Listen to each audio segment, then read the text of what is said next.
ko fekkee woon sax xamul li ko waral. dañ jekki rek gis bi ci biir di tàkk boobu man maa ngi tëdd ci néeg bi ci biir après bi ma génnee gis taxaar bi kii ma daw yuuxu ñëpp a ñëw dama doon dem ci cuisine bi gis affaire bi di tàkk bu baax ci néeg bi chambre bi léegi man tam ouvrier yi nekk ci biir di peinture ma woo leen pour ñu ñëw fa. bi yëf yi di am nag ñu bari ci ñu dëkk ci immeuble bi fekke wuñ ko ndax dafa fekk ñu xëy.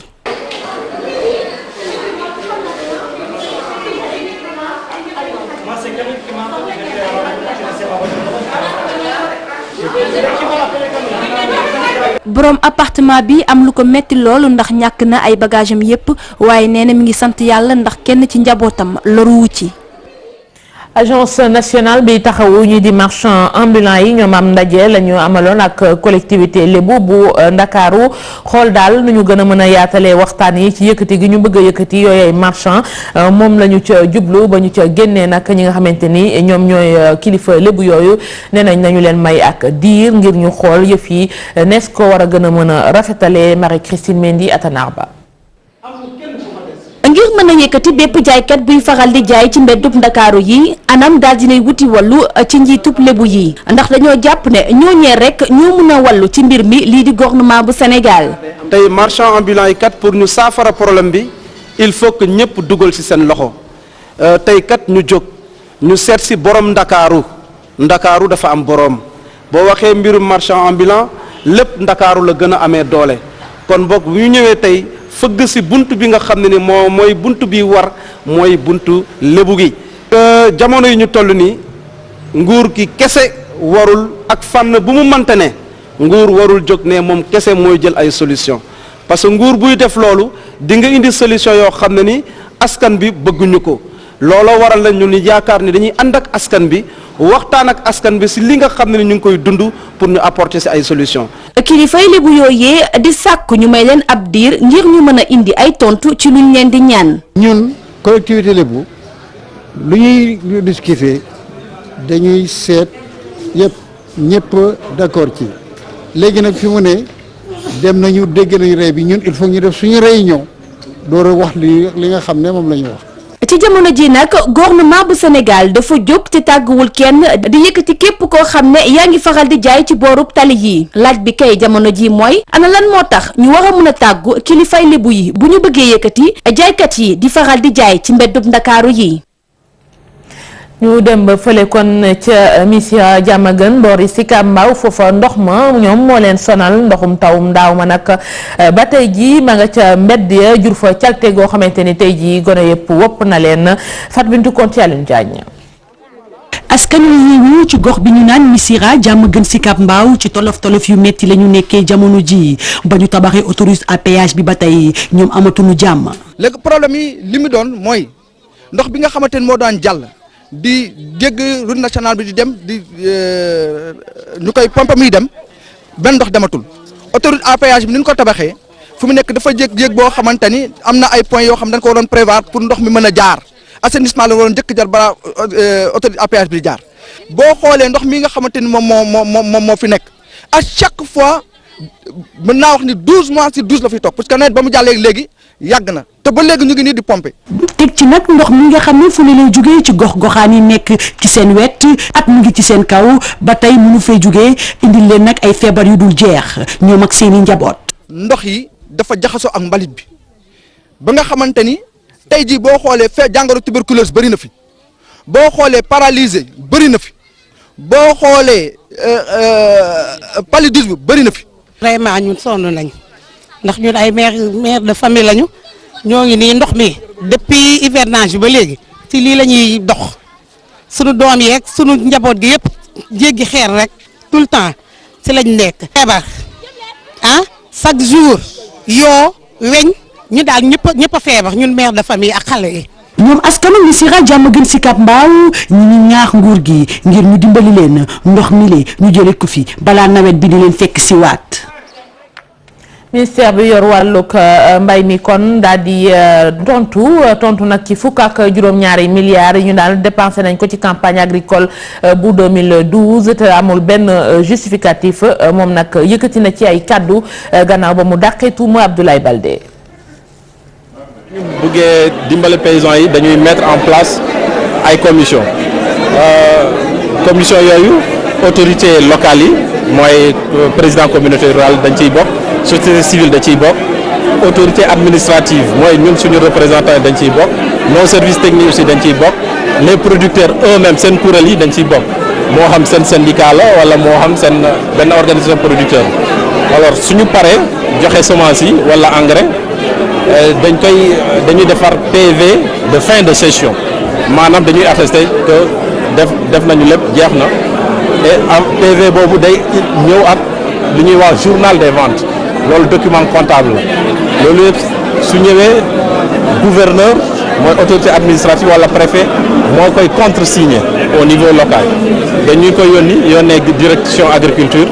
mu xool conformité bi ñu koy soog a yónni ci ministère des finances en fait ministère des finances mooy fay mais moom tamit balaa muy fay day xool ndax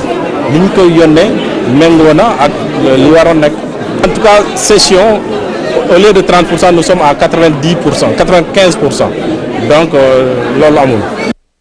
gannaaw wàllug mbay mi kaaraange gi ci tali bi looloo waral moniteur yi ni ñoom danañu wàcc amal doxub ñaxtu àjjuma ji ñuy dëgmal tey ji nag la ñu xëyee assemblée générale ñoom naa nañ dañu jël dogal boobu ngir naqarlu ñàkkuk kaaraange gi ci tali bi rawatina kon jaay mi ñuy jaay permis de conduire yi ci mbir moomu nag ña nga ca joxoñ baaraamu ko tuuma service des mines ci seen ñaxtu woowu joto nañ cee teg loxo juróom benni moniteur waaye mujj nañu leen bàyyiwaat ñu dellu seeni njaboot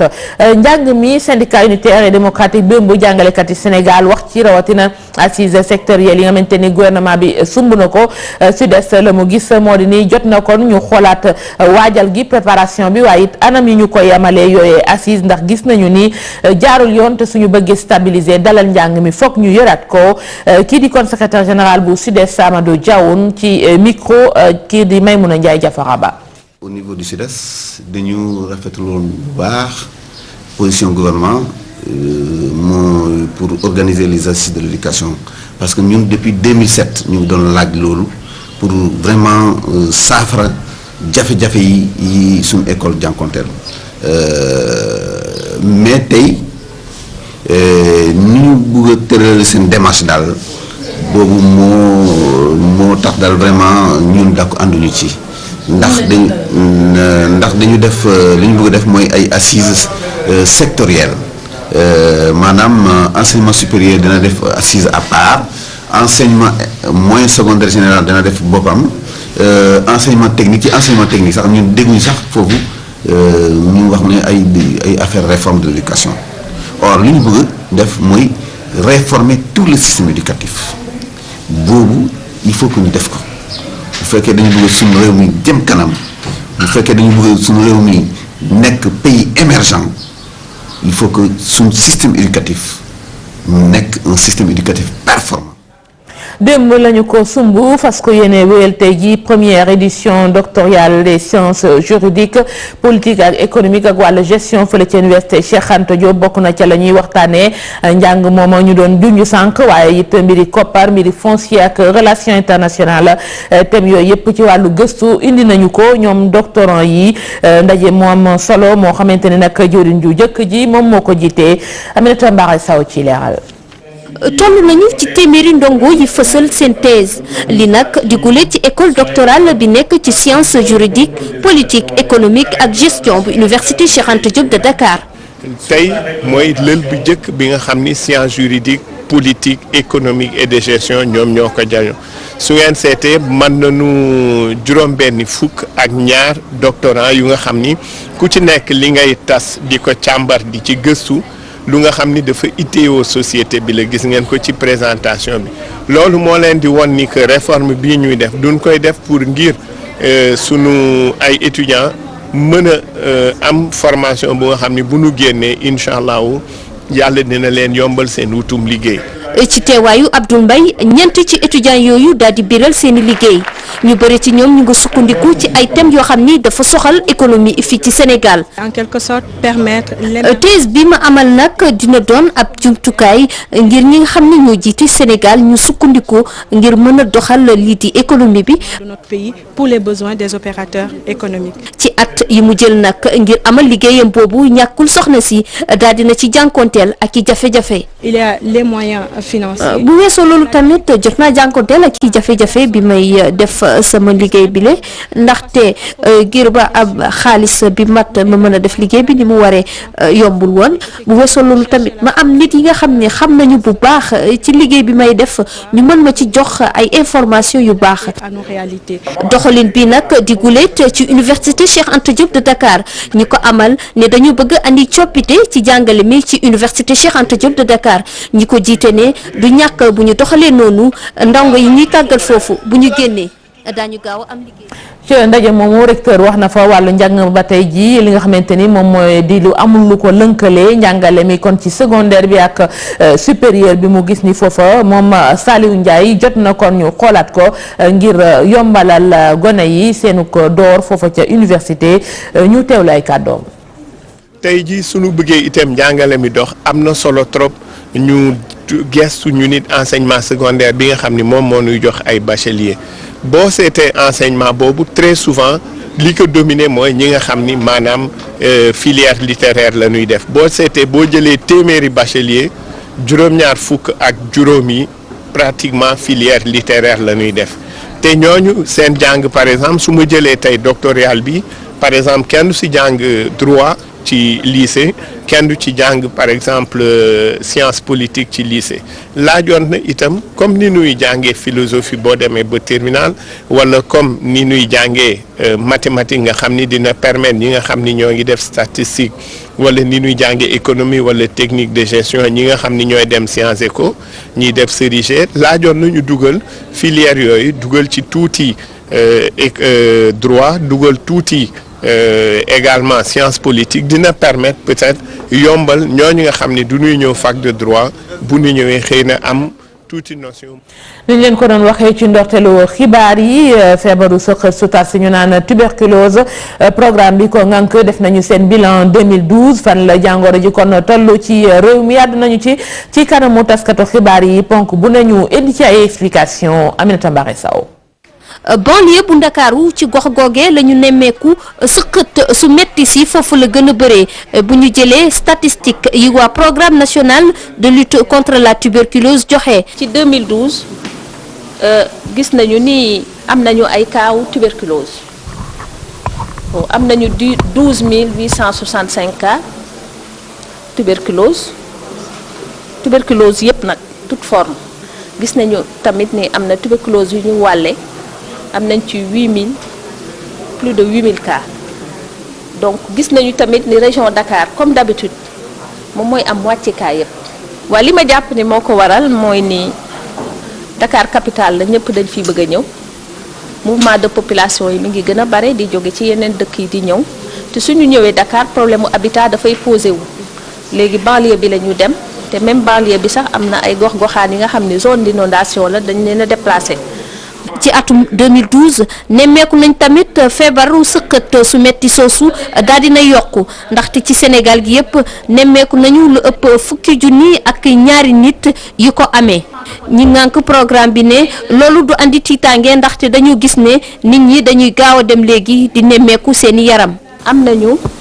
ay jumtuwaay yu xarañ yi nga xam ne dugg nañu biir programme tuberculose surtout pour nemmeeku tuberculose bu dërkis bi fi nga xam ni. dañuy toog ñaari weer pour xam ndax am nga tuberculose dërkis wala déet léegi ñuy am résultat bi ci diiru ñaari waxtu gën saa bari. tey ji ci suba ñi bokk ci programme national de lutte contre la tuberculose ñoo doon waxtaan ak journaliste yi nee na ñu bokk nañ ci li ñu gën a bëgg mooy gën a ñaax nit ñi ñuy teel a dem ci bërëb fajukaay yi bu ñu nemmeekoo ne dañuy sëqat loolu nag ki leen ci nar a jàppale di Aïda Samba doon woykat.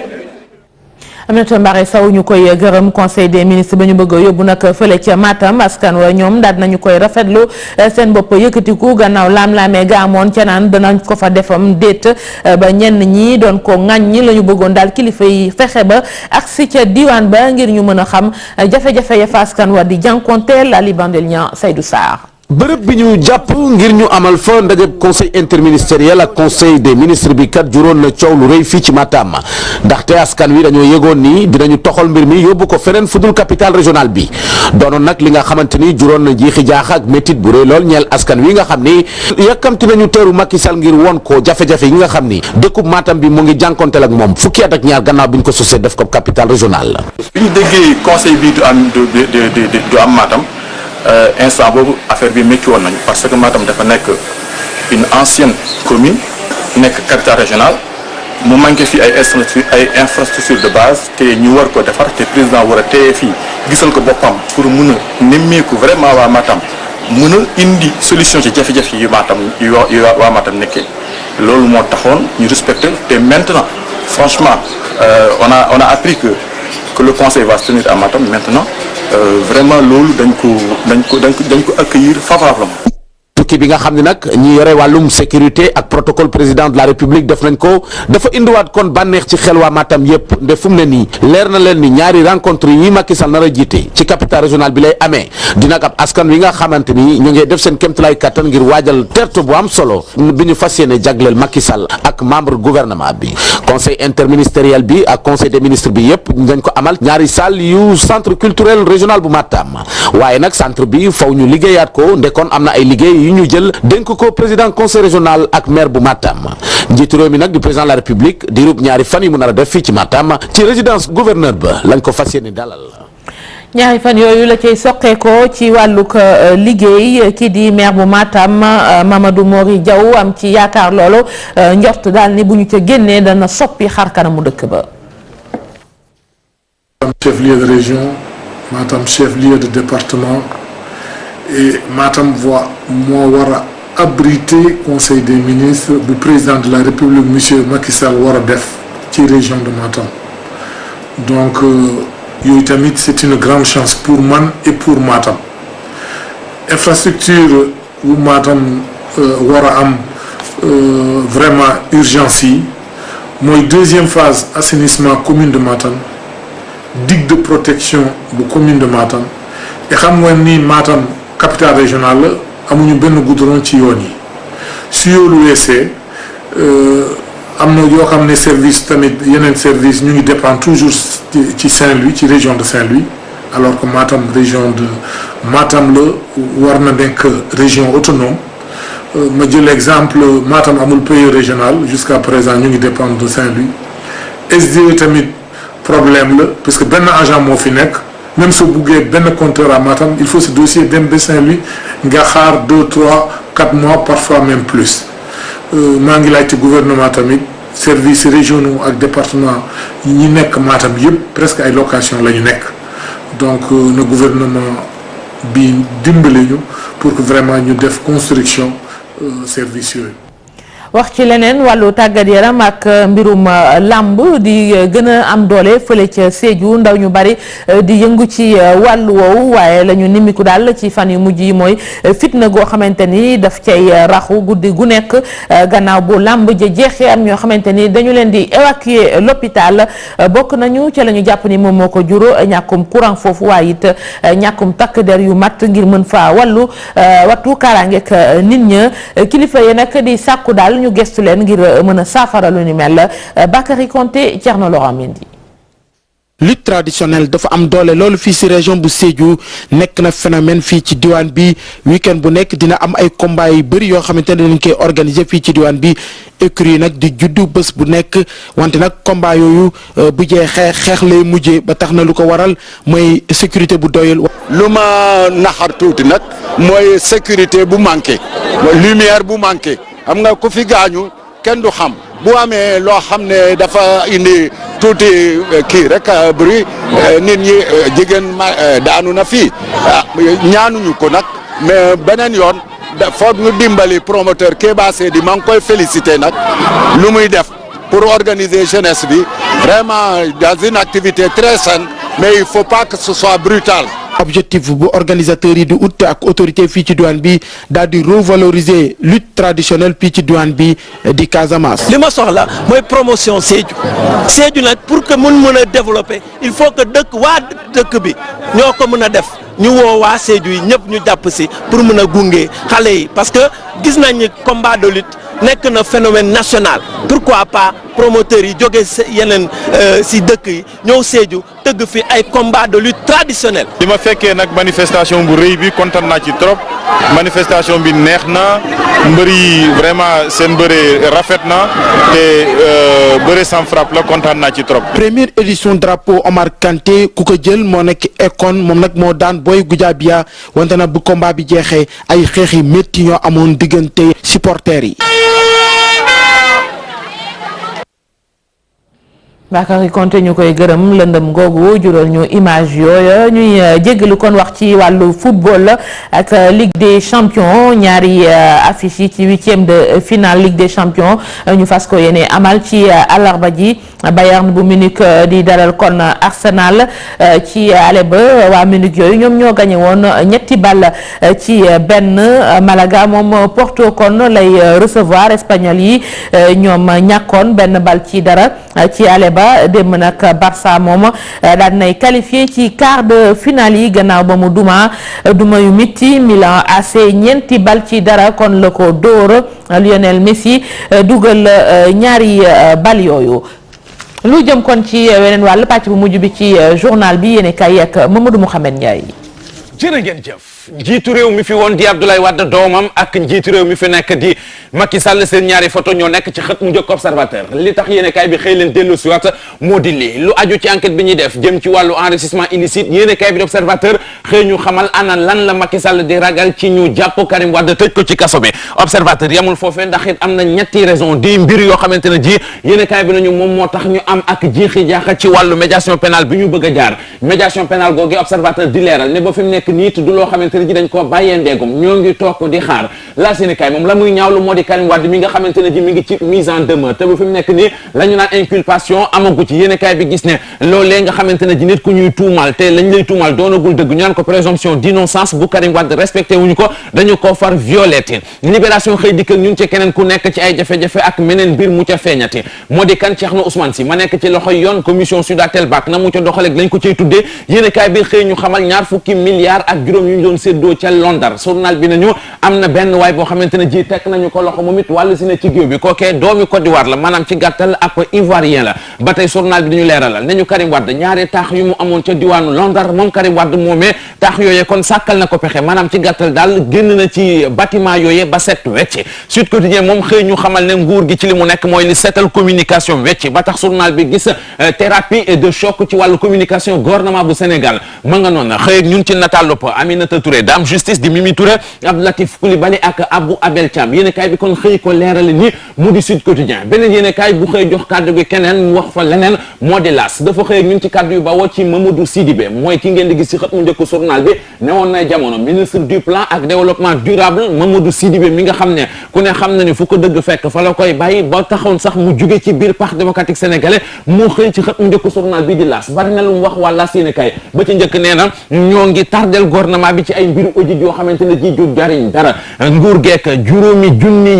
nit ñi mu bëgg a recruter ci fonction publique ak 5 téeméer mu ne loolee mi ngi mel nga fekk am géej rek nga tàbbal ci benn pepp ndox maanaam ci gàttal la muy jariñ du bari yamul foofee ndax itam nee na fekkee dañuy doxal yoon ci réew mi rek justice pour justice nañu wax ci ñi nga xamante ne ji ñoo nekk ci gouvernement Macky Sall ana kan moo ci musta doon ministre pa Abdoulaye Wade ma dem ci direct info xool ka ñu bëgg a def ministre te mbiree du yomb moo di kan Alioune Sall kii ku ko gis jaru ñu naan leen rakk la ci Macky Sall yéen kaay bi nañu dañ ko bëgg def ministre waaye jabari Macky Sall di Marème Faye Sall moo ca àndul la tax journal bi direct info xëy na ko leeral ba mu leer nañ quotidien la mu bëggu ñu leeralal ko moom la xëy di ñu wax moo di lan yéen kaay bi dafa gis ne lu aju ci wàllu li nga xamante ne ji moo di code forestière muy suuf seek ni ñu ko war a doxalee nguur gi am na njut njaaj yi mu ci def ndax dafa jël lu toll ci fukki hectare ak ñett daal di koy jébbal ay administrateur yoo xamante ne ji ña nga nekk ca diwaanu Dendi Géej yéen kaay bi nañu nañ ca doxalee ak it li nga xamante ne ji loolu la yoon santaane dafa mel ne yàlla ak yàlla yée tax journal bi gis ne coowa nga ca dorog bi nga xamante ne ji mi ngi dugg ci dëndum Afrique bi te coowa nga ca